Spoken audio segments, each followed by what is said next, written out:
Track boy.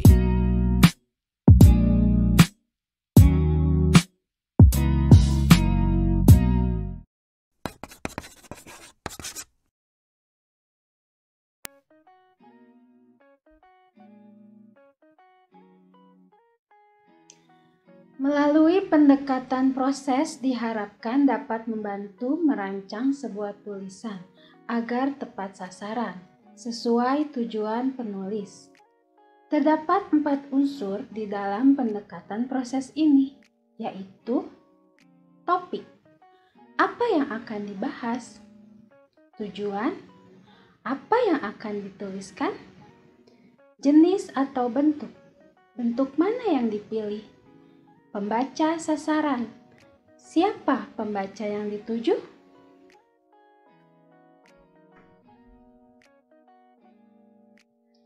Setelah menentukan 4 unsur tersebut, langkah selanjutnya dapat dijelaskan sebagai berikut.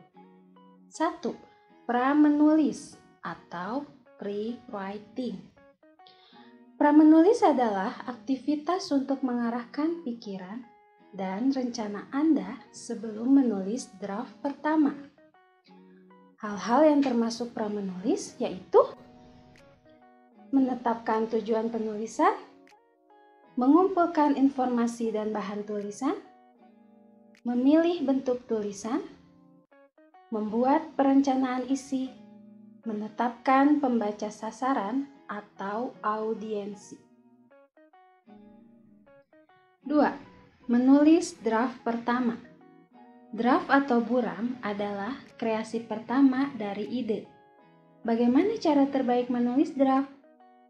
Menulis secara bebas. Tuliskan apa yang Anda pikirkan dan rasakan langsung tanpa terbelenggu oleh peraturan-aturan penulisan. Anda dilarang keras menulis draft sambil mengedit. Bayangkan pembaca sasaran. Menulislah ibarat mengobrol dengan seseorang atau sekelompok orang yang Anda tuju. Membayangkan pembaca sasaran akan membuat Anda menggunakan ungkapan-ungkapan yang sangat pribadi. Ikuti ragangan. Menulislah berdasarkan ragangan yang dibuat. Anda harus membuat permulaan tulisan, bagian isi, dan penutup tulisan. Menahan diri. Terus menulis dan hendaknya tidak dibaca sebelum bagian yang ditulis selesai. Tahanlah diri Anda untuk tidak mengedit tulisan sebelum saatnya tiba. 3. Merevisi. Merevisi berarti mengubah atau memperbagus tulisan Anda. Perjuangan Anda belumlah selesai sampai pada draft. Ada saat untuk memperbagus tulisan Anda. Berikut ini caranya. Membaca nyaring. Bacakan dengan nyaring tulisan Anda agar Anda dapat merasakan jawaban atas pertanyaan berikut ini. Apakah tulisan saya masuk akal? Apakah tulisan saya cukup mengandung data dan fakta? Beragih tulisan. Mintalah orang-orang yang Anda kenal untuk membaca draft pertama Anda. Bebaskan mereka untuk memberi komentar, termasuk kritik pedas. Melakukan perubahan. Draft berubah dari konsep awal. Tidak mengapa, demi mencapai tujuan penulisan Anda. Itulah gunanya revisi, agar tulisan Anda makin bertenaga. Ada bagian yang mungkin harus ditambahkan, harus dikurangi, bahkan harus diganti. 4. Mengedit atau editing. Anda punya kesempatan memperbaiki beberapa kesalahan di dalam teks pada saat editing. Temukan kesalahan tiap baris, apakah itu salah ketik, salah berbahasa, ataupun salah dalam penyajian data dan fakta. Pada saat mengedit, berfokuslah membaca dengan seksama draft Anda dengan cara mengecek kebenaran, editing silang, menimbang kembali tulisan, mempersiapkan draft akhir, dan koreksi proof. 5. Menerbitkan atau publishing. Saat terakhir adalah beragih atau sharing tulisan dengan menerbitkannya. Tentu kini Anda dapat melakukannya secara tercetak ataupun daring atau online. 6. Mempublikasikan tulisan. Pilih media yang tepat. Saat merencanakan tulisan, Anda memang sudah harus membayangkan media mana yang tepat untuk mempublikasikan tulisan Anda berdasarkan karakteristik pembaca sasaran yang Anda tuju.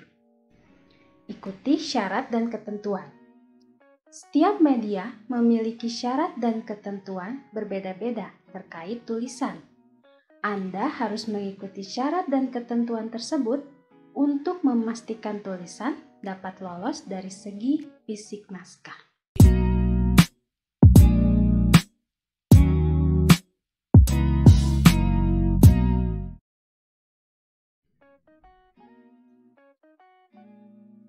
Esai dapat dimaknai sebagai bentuk tulisan lepas yang lebih luas dari paragraf, yang diarahkan untuk mengembangkan ide mengenai sebuah topik.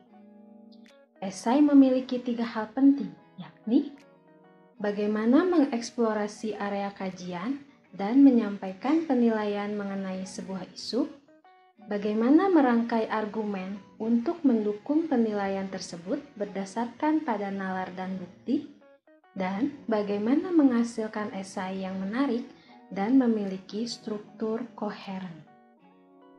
Struktur esai terdiri atas 3 bagian. 1. Paragraf pendahuluan. Paragraf pendahuluan ialah paragraf pertama yang digunakan untuk mengawali sebuah esai. 2. Paragraf pengembang. Paragraf pengembang dalam esai disebut paragraf batang tubuh. Paragraf batang tubuh menjelaskan dan menguraikan pernyataan topik yang disampaikan pada paragraf pendahuluan. 3. Paragraf penyimpul. Paragraf terakhir dari sebuah esai disebut paragraf penutup atau penyimpul. Paragraf penyimpul dapat diperoleh dengan menulis ringkasan mengenai hal-hal yang sangat penting yang dibahas dalam paragraf-paragraf batang tubuh esai.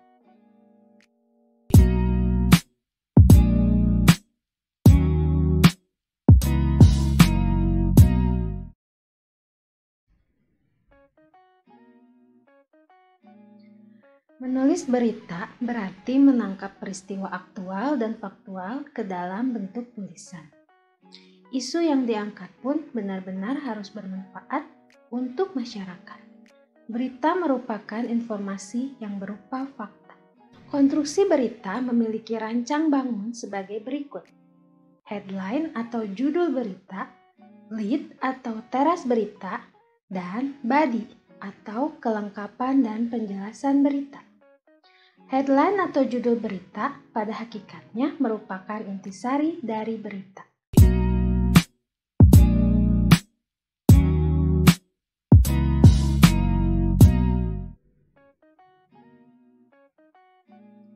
Prosa merupakan karangan bebas, bentuk karangan yang tidak terikat oleh bait, banyak baris dalam satu bait, banyak suku kata dalam satu baris, dan tidak terikat oleh sajak. Selanjutnya, ciri kedua prosa adalah sasaran garapannya yang lebih faktual dan objektif. Prosa dalam hal ini dipertentangkan dengan fiksi yang lebih menekankan imajinasi. Terdapat 4 jenis prosa, yakni 1. Prosa naratif. Prosa naratif berbentuk uraian suatu objek dengan penuturan kronologis dalam sebuah pola alur. 2. Prosa deskriptif. Prosa deskriptif merupakan uraian yang menggambarkan objek prosa seperti apa adanya, tanpa komentar dan penulisnya. 3. Prosa eksposisi. Prosa eksposisi merupakan pembeberan, penggambaran suatu objek lengkap dengan penjelasan, penafsiran, dan komentar penulisnya. 4. Prosa argumentatif.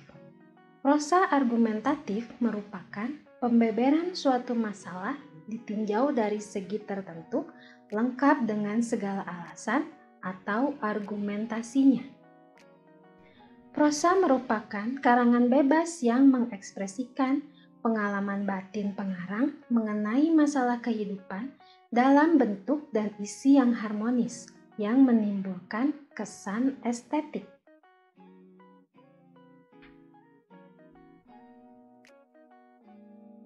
Demikian video pembelajaran proses dan praktik menulis esai, berita, dan prosa. Model pembelajaran menulis kreatif pada era adaptasi kebiasaan baru. Sekian dan terima kasih. Terus semangat menulis teman-teman.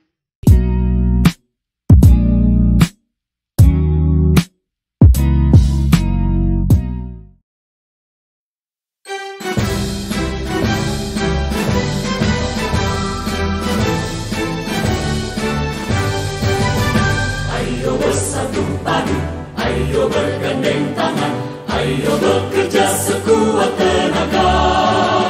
Tingkatkan persatuan, kembangkan pendidikan, agar masyarakat sejahtera.